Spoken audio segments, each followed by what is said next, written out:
to confirm whether you did sign this agreement on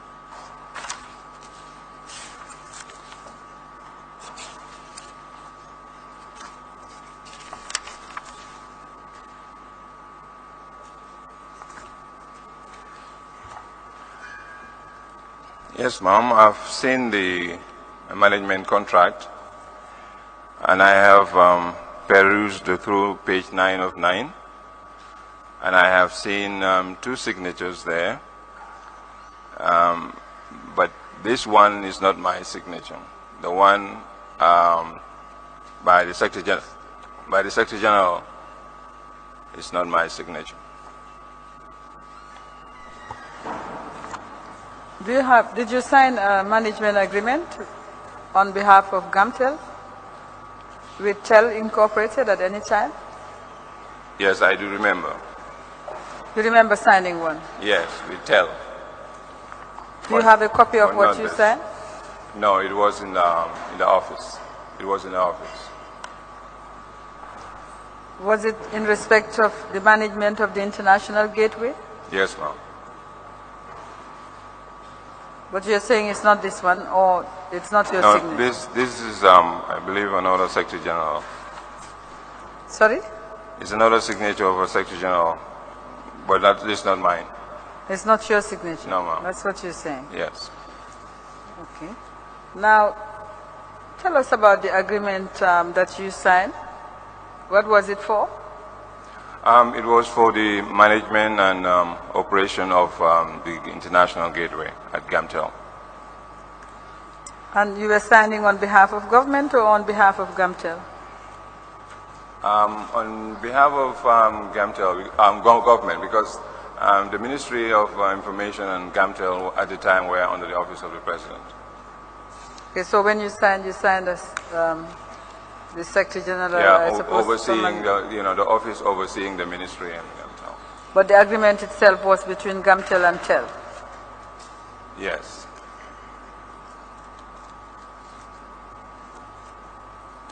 Well, just for the record, this is the only copy of the management agreement that we found between GAMTEL and TEL. How did you come to be signing this agreement?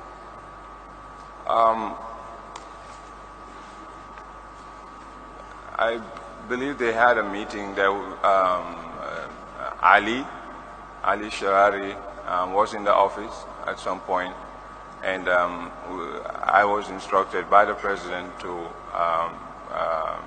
sign on behalf of government for this contract that they are, his group TEL is going to take over the management and the operation of the gateway. At that time, to your recollection, who was managing the gateway? I cannot recall who exactly was managing the gateway, but there was a company that was managing the gateway. And these people came in, and I believe their contract was to be terminated, or was terminated, or they were no longer in operation. But they took over from another company, and I cannot recall exactly, which one. When you say people, apart from Ali Sharara, was there anybody else? Ali and his group. And his group? Yes. Do you remember anyone else apart from Ali?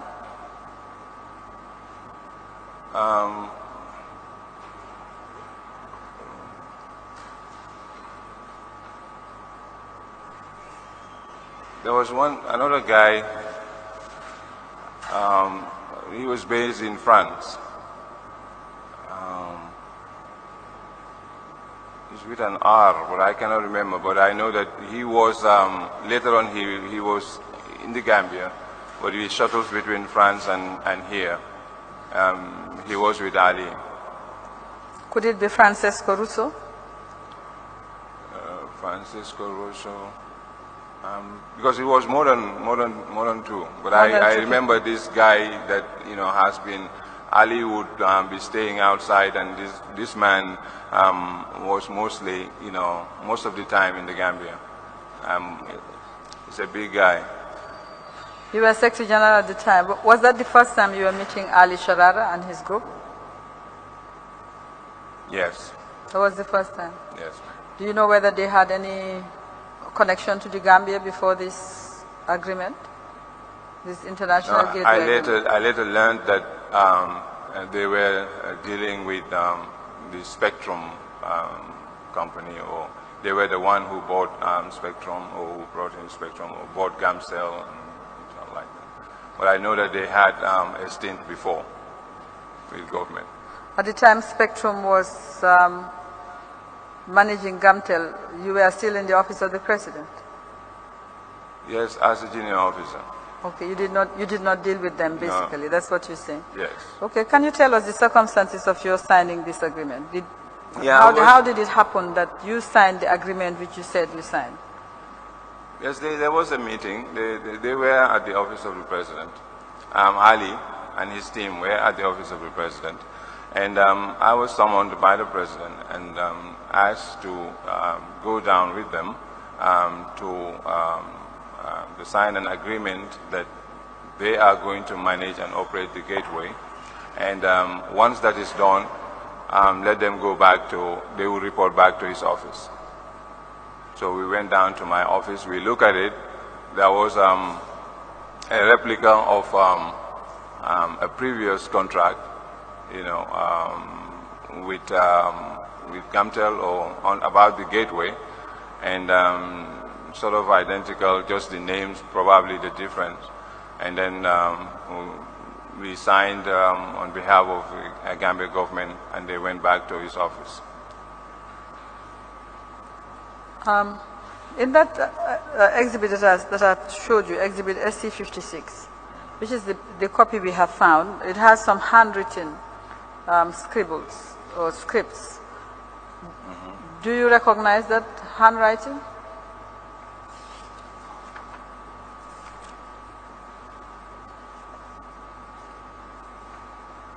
No, I do not. But if you look at the file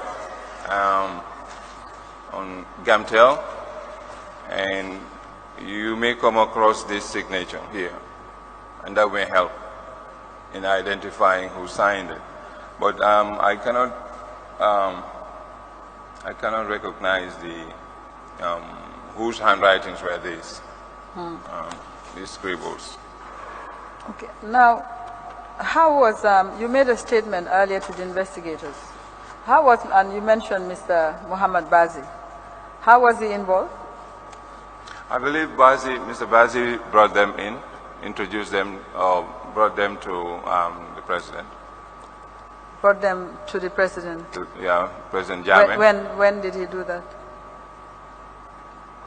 Was it before or that meeting at which you said you were asked to sign? I think it was before. I believe it was before that meeting. So when you were asked to sign this agreement, that was it? You just took the agreement and signed it? No, Is that what happened? We looked at it, and the president said it was a done deal. They had already met, and they had already, whatever agreement was it, between them, I do not know. But I was, the best thing I could do was to look at it, and also being shown the other document that was like the previous contract that was signed managing the gateway. Then looked at it, and then it looks identical. I mean, we had no problem with that. What previous contract was this that you looked at?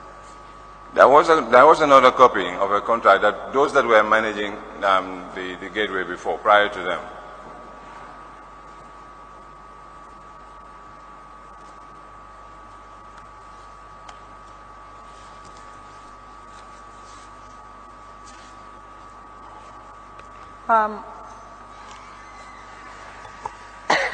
Mr. Dr. Ba. Yes, ma'am.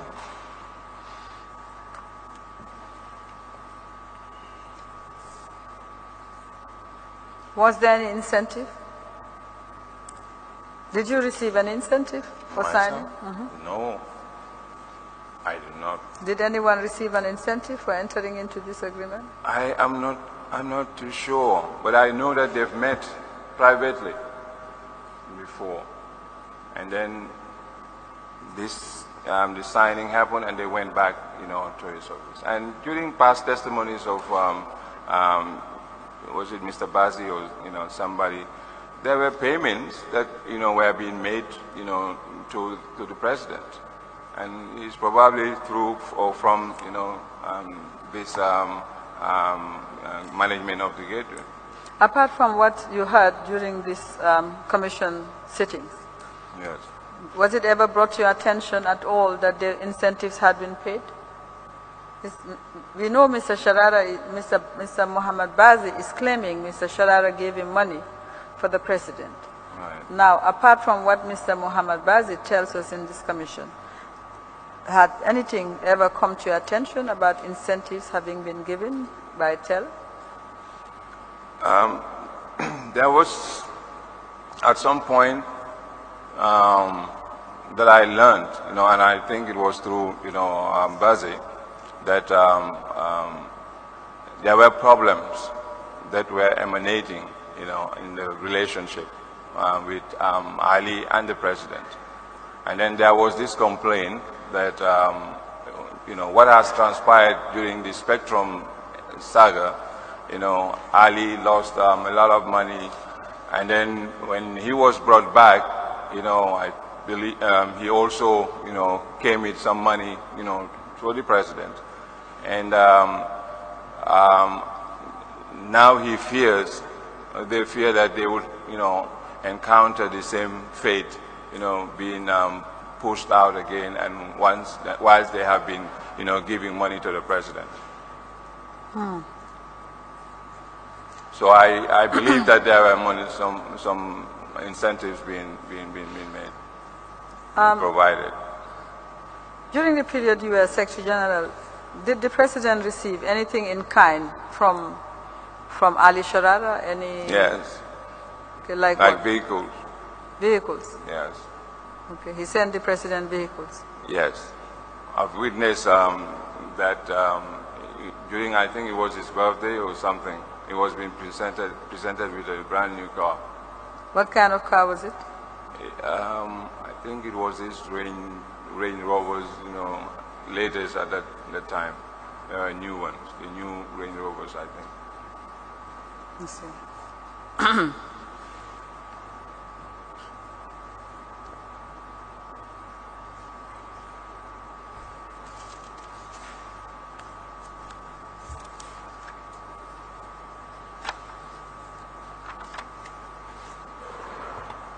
When I did the agreement. This was during the time TEL was in operation? Yes, ma'am. Now, we know from evidence that has been led that TEL's contract was terminated in favor of MGI.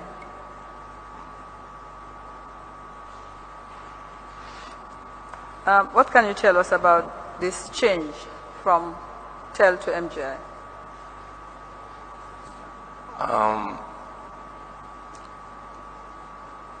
In, I think it's early 2013, we were having a permanent secretary's retreat at Kanilai. And TEL was already in existence, operating. I was approached by the MD of Gamtel at the time, back at the, I think, Sanyang. And he was introducing to me this MGI group. He said that they were interested in, managing the gateway. I said, oh, yes. So what do you want from me? And he said that we wanted to, introduce them to government, to the president. And I said, I told him that you are aware that there is an existing, contract or management of the gateway, and he said yes. But probably, with all these managers, you try and look for the best, or which one, favors, the country or the company, the Gamtel. So I asked him to write, to send in a proposal that would be addressed to the president, because he ultimately, he decides what takes place. There, I think afterwards, he was able to send in the request to the president, and I was at some point moved out, to another ministry, and then that's where I knew it stopped, concerning their request to manage, to be handed over the gateway. So later on, when I came back, I realized that there were movements in the files pertaining to that. At some point, they thought that I was not interested or blocking them coming in. My fear was there was an existing contract, and we learned at that time what happened with Shirara Ali and the Spectrum thing, and then they came back, and I know they invested, and I don't know what they transpired between them and the president, and then later on you just try and cut it off.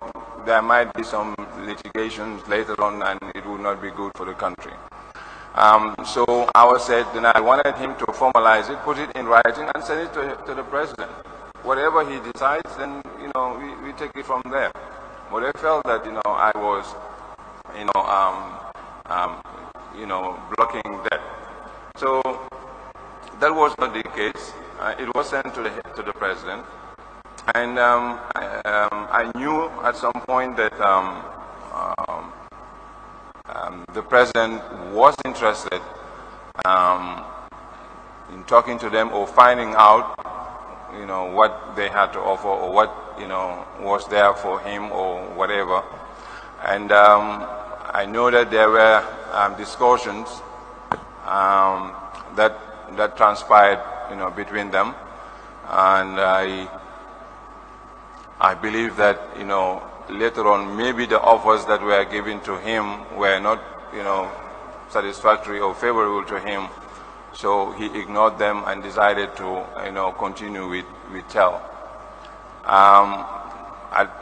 That's where how far I learned. I knew that MGI wanted to take over, and that was where it stopped, where the president said no to their request.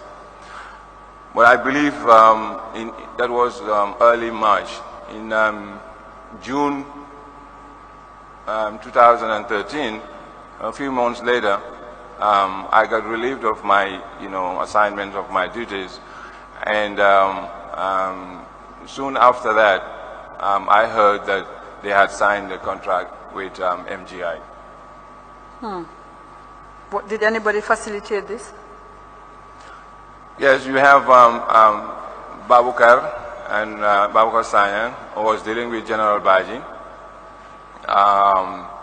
And there was also one Mr. Jassi, who works with Sanyan at Gamtel, and who probably does some other works for their company or for him. I think this is Mang, I don't know, but it's a Jassi. And we were informed that even that contract wasn't signed in this country, that the MD had to travel all the way to Switzerland to sign it.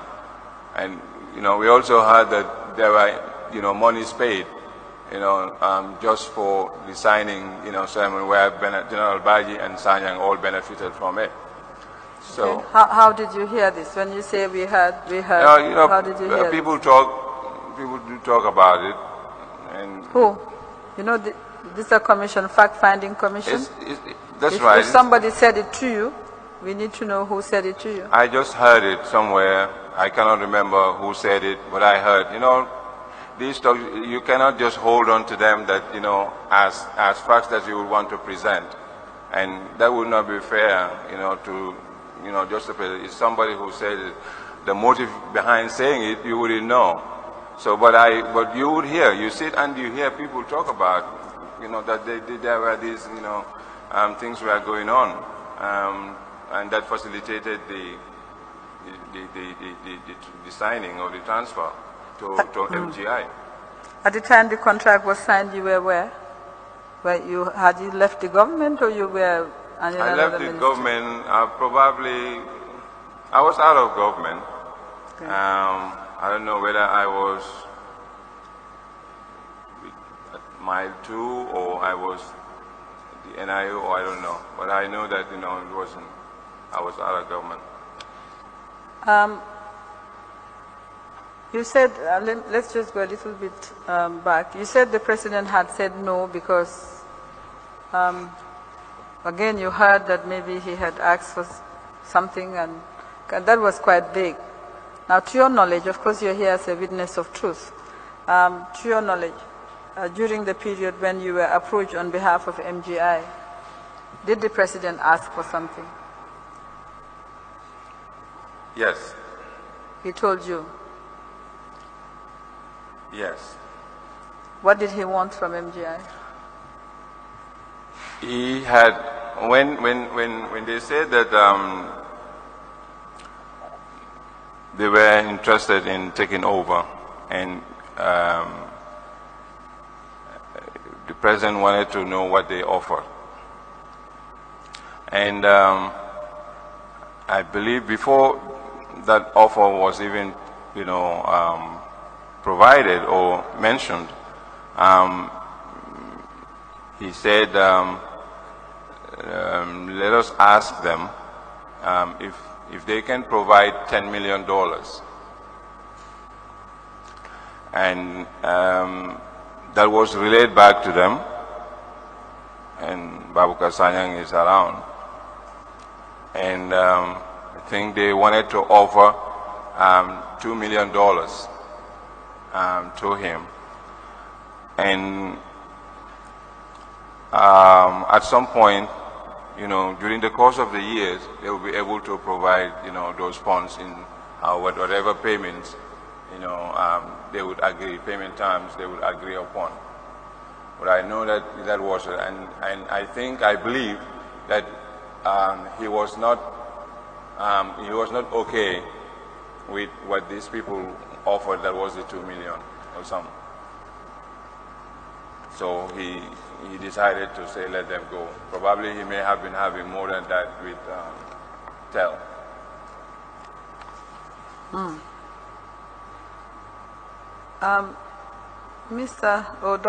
Dr. Ba, yes. Was that the first time the president had asked you to ask someone for money on his behalf? That was the first time.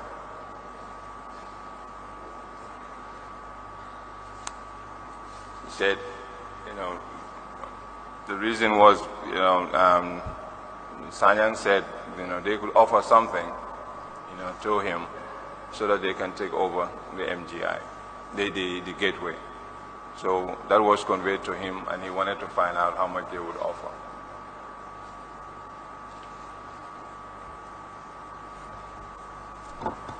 Council, can we just get a clarification?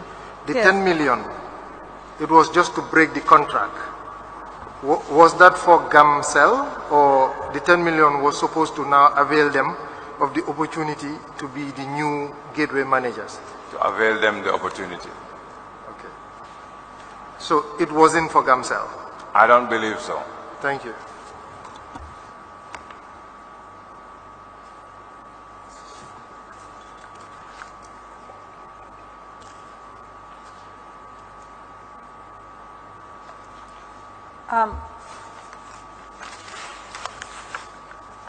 Dr. Ba, I will just take you back a little bit to the era when Spectrum had purchased the shares. In 2007, you are in the office of the president. 2007, yes. In what capacity?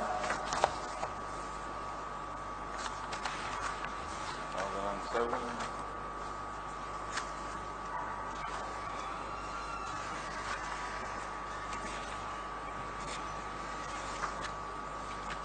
As permanent secretary. 2007, yes, as permanent secretary. 1 and then 2. Okay. You are aware that the proceeds that were received for the sale of 50% of Gamcel to Spectrum were lodged with the central bank? Am I aware? Was I aware? You were aware that the proceeds of the sale of the Gamcel shares was lodged with the central bank? Probably through the file that was being communicated to me for the first time, probably that. But I wasn't aware that it existed,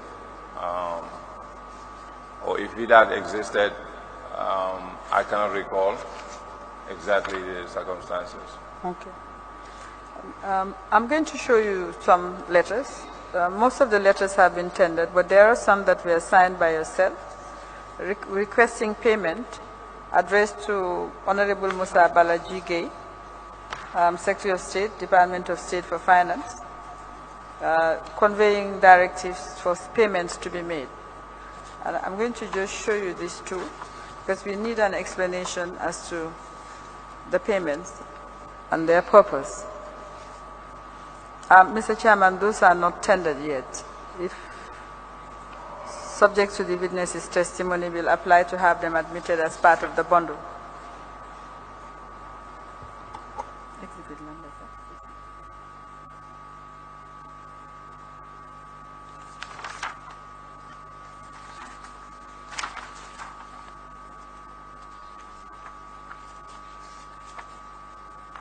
Yes, ma'am. I've seen them. Recall those two letters? Yes, ma'am. Now, the first one, they're both dated 8th November 2007, but I'll just refer to the first one where instructions were conveyed for payment to be made to Red Coat Express USA for the sum of $615,000 US, and also to the Gambia Embassy for the sum of $455,590.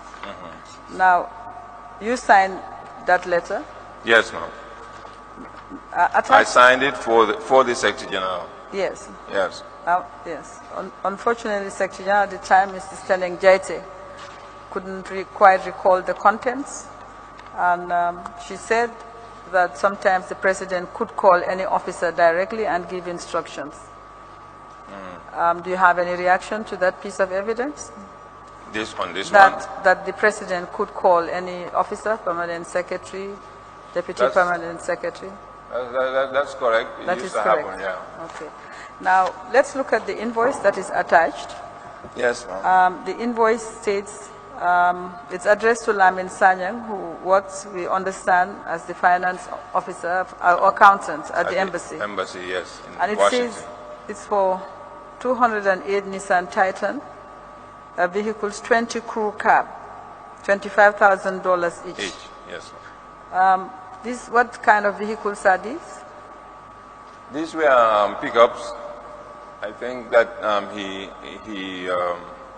he ordered or were being manufactured in the U.S. and purchased there.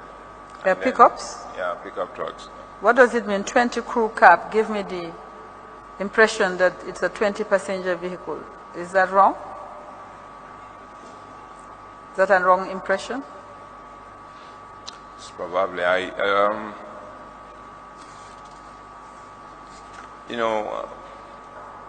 It can carry 20 people, those trucks.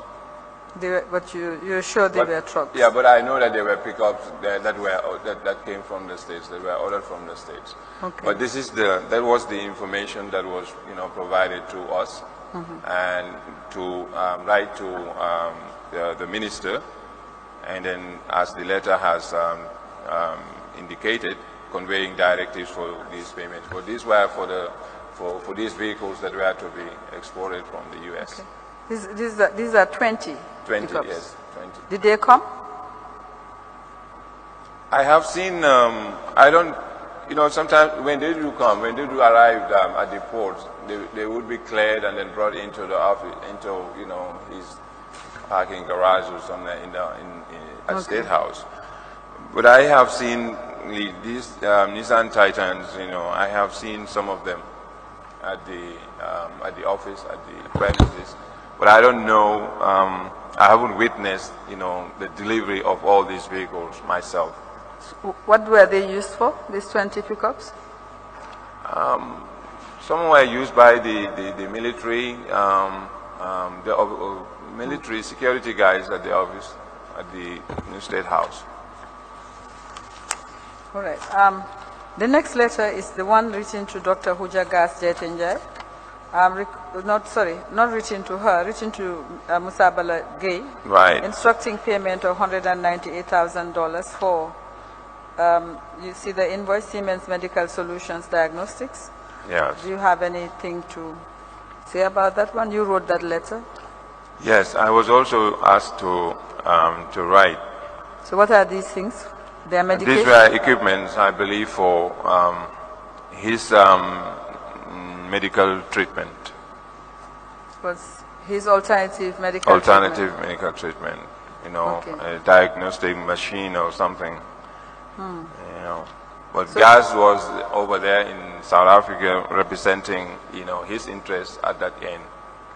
And he does most of the, she does most of the transactions at that end for the president, the former president. Okay. Were you Secretary General on the 25th of March 2009? 2009? Yes, 2009. No, I became Secretary to the Cabinet on the 27th of May 2009. My first appointment as SG started on January 8, 2010. I just needed to confirm that. Okay. Oh, okay. I'm going to show you these two as well. One is for instructions to pay to the embassy account $250,000 dated 15th October 2008. Another one is to pay $300,000 to charter for a charter cost of a transport aircraft due in Banjul. And lastly is for the payment of $87,000 US, also required for strategic security equipment. Can you confirm that these were signatures? All from the account.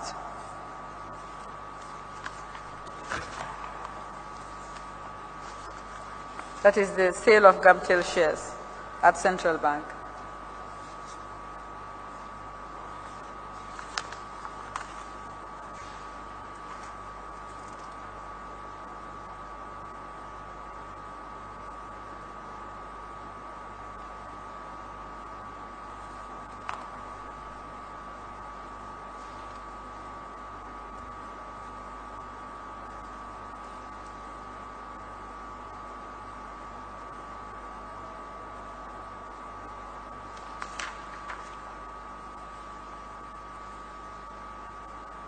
Are those your signatures?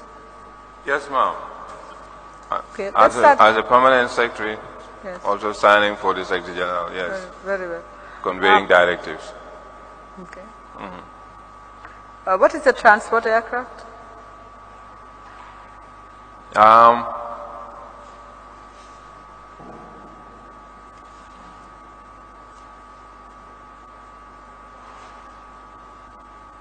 Is it one that carries other vehicles?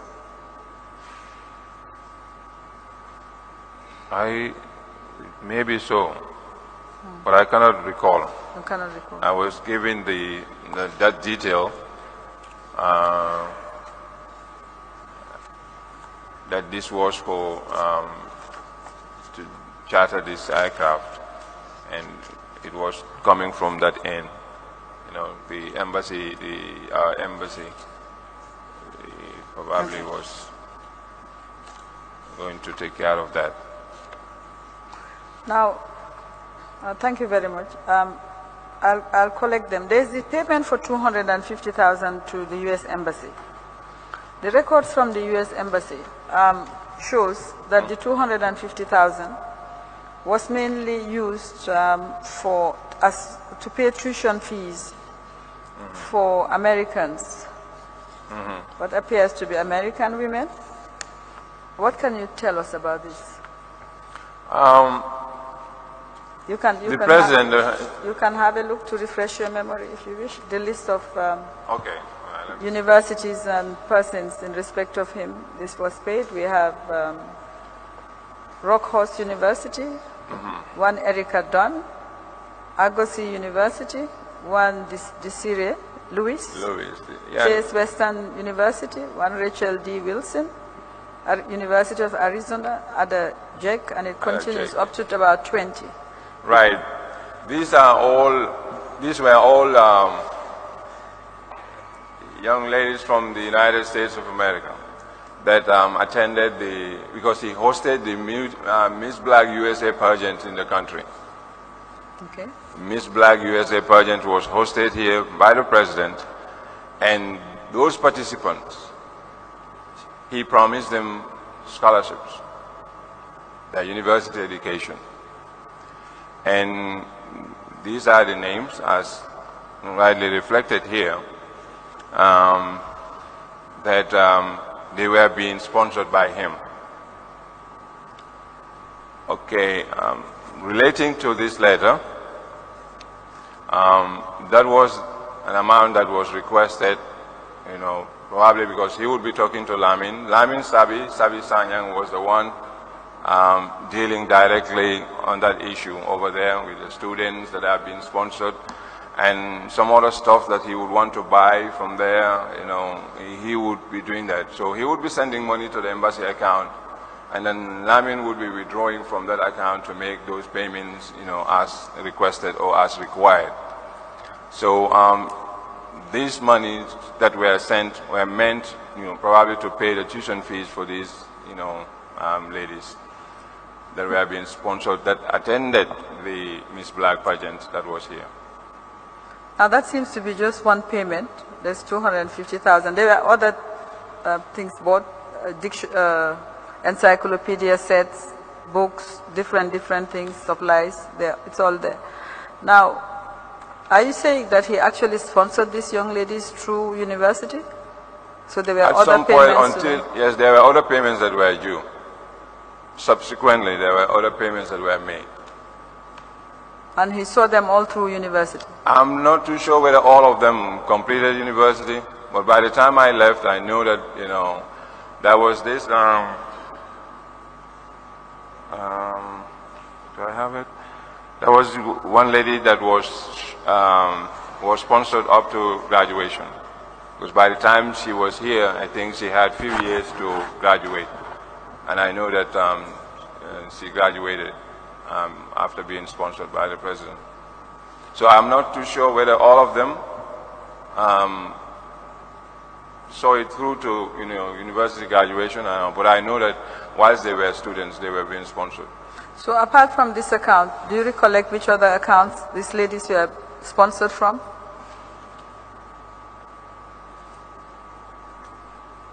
No, I wouldn't know. I wouldn't recall any other, you know, account. I know that the President's Empowerment for Girls Education Project, PEJEP, you know, sometimes would be used to sponsor students, but mostly I think, you know, those that are locally here.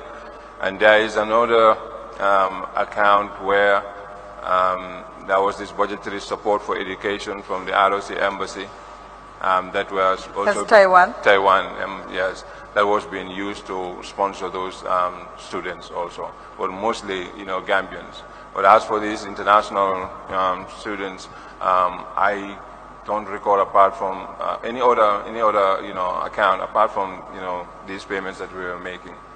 And sometimes they would come over, visit here, and he would give them money once they go back, probably to use that money to pay for their tuition fees. Well, they actually came afterwards. Yeah, some of them would be coming. He would be inviting them during festivals and other programs, his birthdays and independence. His birthday, did you say? Yeah, when he celebrates his birthdays, sometimes they do come. All right. Can I have the documents that I've given you, all of them, please? Sure. Thank you.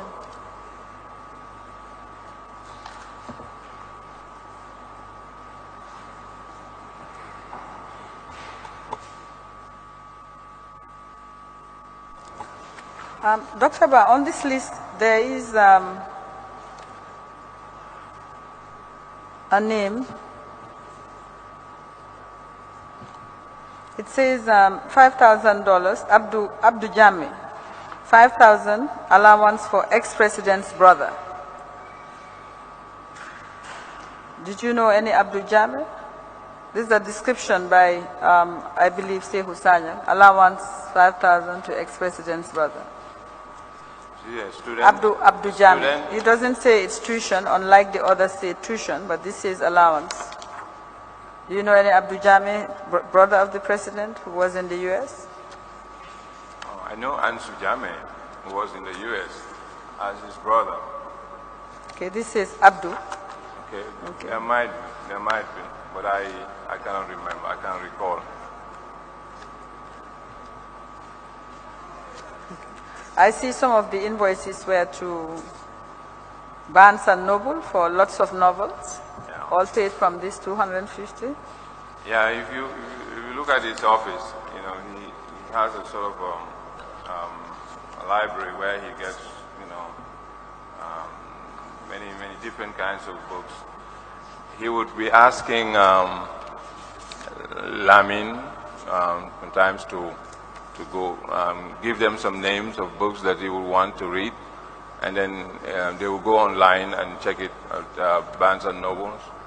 There was a lady there called Sarah that would do most of that work, and then they would send in the list, confirm the books that he wanted, and then they would purchase it from there, and then they would later send it to him. Many of these are novels, Robert Ludlum and Frederick Forsyth. These are, anyway, I think we've dwelled enough on it. Mr. Chairman, may I apply to have admitted letters written by this witness to Ministry of Finance for payments to be made out of the second diversity account at the central bank. We are applying for it to form part of Exhibit 62A. So Mr. Ba, we're just curious, these students that were being sponsored, were they poor and needy? What was the motivation of the Office of the President to sponsor American students when the Gambians needed it more? I mean, the motivation would be, the president's. Personal. A clear case of misallocation. Yes, I would believe so, because there were other, deserving, Gambians that, could have been sponsored. But he chose to sponsor them. Whilst there were Gambians that were here that, we have tons of application, requests, for sponsorship. So what we have is, there was this budgetary support for education, which we used to, to cater for them. At some point, you have lots of them that would want, and at some point it would be exhausted. So you would have lots of other students that are just, asked to wait, probably through the following year when there is this allocation again. And you see that there are other students, Americans, that have been sponsored like that. And this was not a one-off? You confirm there were subsequent payments. Yes, it's not a one-off. You know, and I know that there was one person that went through up to that graduated, and even was being started. Payments were made for her master's program, but for the first semester. So when you were signing this, you knew some of these documents you signed, right? A letter request. Yes. Yes. So you knew fully well that this was really a case of misallocation. I mean, a sin of economics. Anyway, we shouldn't be misallocating our meager resources. But you had to sign it as a directive? As a directive, as a directive that this is what he desires to do, and he has been probably doing it in the past before us, but this is something that he has to do, and you know that, okay, yes, there are other Gambians that, you know, or other people that really deserve, you know, to be sponsored and that. But he chose to do that, and he asked you, go and write this letter and request and have them send these funds to, you know, the embassy. So wrong directive, wrong compliance. Wrong directive and wrong compliance on your part. Not exactly wrong compliance, but without choice at that point. It's called malicious compliance. Malicious. Didn't you feel conflicted signing it? You should be. No, at that point I was like, you know, I have some, you know, questions marks there. Okay. Gamtel, the same thing, divestiture, sold at a price that not based on valuation. No, you see, at that time I wasn't fully aware of what was happening with that, you know, spectrum thing, that sales and all that. I wasn't even aware of that. You know, sometimes, you know, as a junior officer, you know, you will be handed a file, and the files there will be instructions there, do this, and then you just, you know, based on that instructions, you write. Bottom line is the OP initiated the whole thing. Yes. Another sin of economics, underutilization, yes. Or undervaluation. Two sins, misallocation, underutilization. I agree. You went fully with it. Not went fully. Well, at that time, you know, like I said. With reluctance. Yes, with reluctance, and also not, you know, really au fait with what was happening. At some point we were junior officers. Thank you. Sorry, Mr. Chairman, may I also apply to have admitted the list of disbursements from the embassy in US to be admitted separately? There are others that I will apply to admit, because since it's identified, I'll apply to have it admitted, but separately, please. We have not admitted this. You don't want us to combine it? No, Separate. please, separate.